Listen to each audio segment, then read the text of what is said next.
Tonight from Hollywood, Roma Wines bring you a star of the first magnitude, Mr. Fredric March.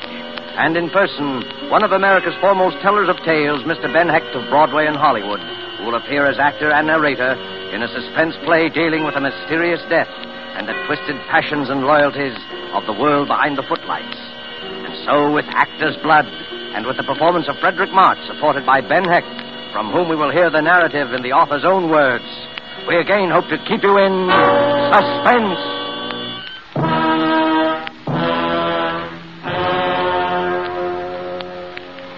Do you remember Maurice Tilliou? Probably not. Only students of the theater or people old enough to have applauded the heyday of Mrs. Leslie Carter and John Drew and the theatrical didos of the Divine Sarah would be likely to remember. During the years I knew him, I saw him in harness but 3 times. Once in a revival, once at a benefit, and the 3rd time was the occasion of the anecdote I've set out to relate. By that time, his only claim to fame was the fact that he was the father of Marcia Tilliou. On a summer night in 1927, Marcia made a final exit worthy of the Tilliou tradition. For weeks after it happened, old Tilliou went around like the ancient mariner, holding with his baleful eye and his mournful song whoever crossed upon his path. But after a while, he too seemed to drop out of sight in the wake of his glamorous daughter, and like her was forgotten. Then late one night, as I was getting ready for bed, the bell to my apartment rang.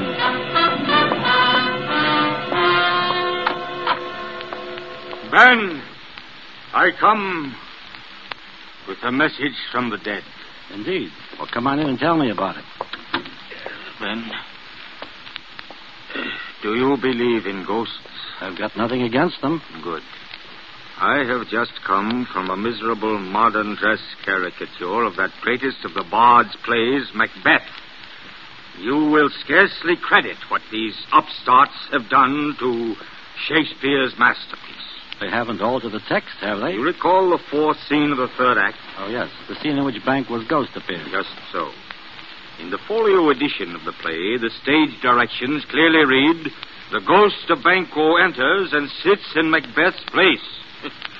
In the foul production which I have just witnessed, the ghost does no such thing. It is an empty chair, to which Macbeth shrieks his guilty line, "Thou canst not say I did it. Never shake thy gory locks at me." An invisible ghost, eh? That's not so illogical. Yeah, but what drama is there in it? How can we feel Macbeth's terror if it's an empty stool at which he shouts, "Avaunt and quit me sight! Let the earth hide thee! Thy bones are marrowless! Thy blood is cold! Thou hast no speculation in those eyes which thou dost glare with." The way you read those lines, sir, I have no trouble at all seeing the ghost. Thank you. Now listen. I am going to produce that scene in modern dress, and it's not going to be an amby-pamby production such as the one I witnessed tonight. I am going to give a banquet at my home, and there is going to be a place set at the table for my daughter, Marcia. Look, Maurice, I'm very fond of you, yeah, but... You are wondering why, aren't you? My boy, like Hamlet, I am but mad north-northwest. The empty place at the table will be purely symbolic, I assure you. No apparitions will appear, not to you and me, at any rate. I cannot guarantee what my daughter's murderer will see there. Marcia's murderer will be there? They will all be there. All who loved her and all who hated her. And woe to the hand that shed this costly blood. But if you know who the murderer is, why don't you go to the police and tell them? Police? My daughter, sir, would not have wanted so crude and sordid an epilogue to her life story. Like her father before her and my parents before me, she had actor's blood in her veins. She shall be avenged, my friend. But it will be no affair of handcuffs and policemen. I'll not go whining on Marcia's behalf among the cigar butts and cuspidors in some precinct station. No, her murderer shall be unmasked at a mighty banquet. On Friday next, at 8:30, curtain time, my friend. I'll see you there. Yes, I'll be there.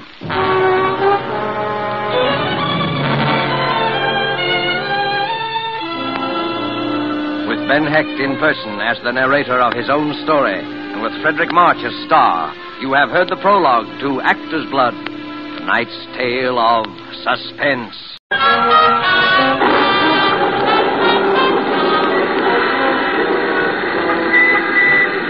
It rained on that Friday night. Thunder rolled in the sky, and the streets were full of that picnic-like confusion which storm brings to the city. Waiting under the hotel awning for a taxi, I was rather thrilled at the prospect of old Tilleyou's dinner, for his intention was plain, to assemble a company of suspects in the murder of his daughter Marcia, and he was obviously going to climax the evening by some formal accusation of guilt. I knew pretty well who the suspects were, and I suppose I was one of them. Alfred O'Shea would be there, of course. Alfred O'Shea, the man who had written Marcia Tilleyou's first successful play and her last. Broadway had its own private joke about the title of the last. It was called Forgotten Lady. It was after the final curtain of the last performance of Forgotten Lady that Alfred O'Shea chose to tell her.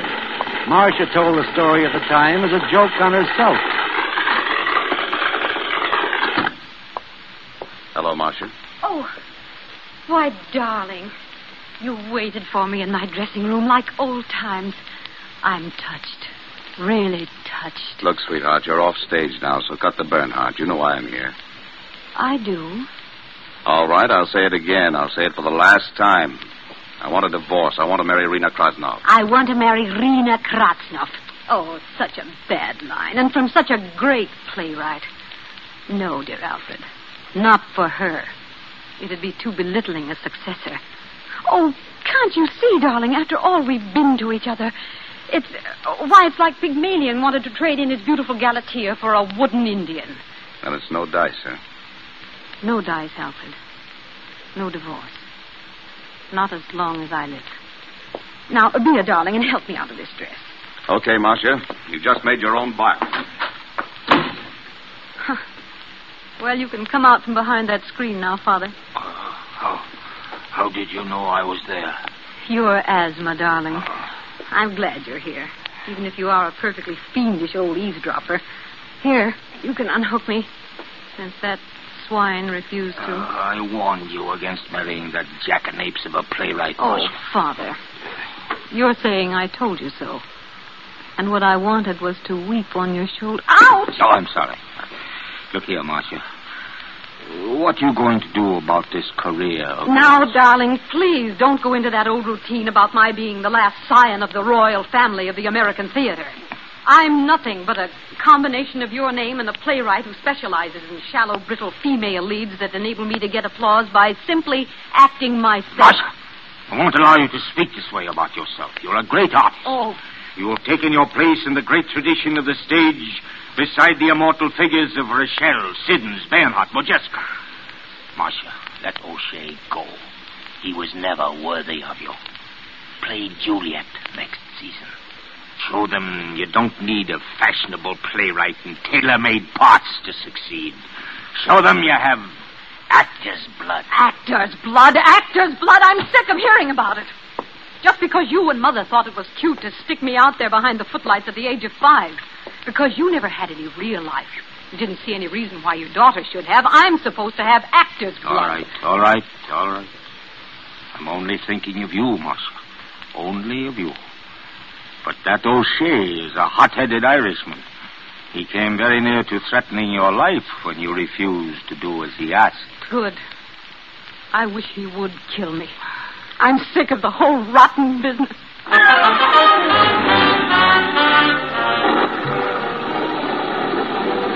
Yes, O'Shea was a suspect. He would be at old Tilleyou's dinner. He would be seated across the table from the empty chair. And would he see a Banquo's ghost of Marcia Tilleyou? But O'Shea would be in a goodly company of suspects. Fritz von Klauber would be there for sure.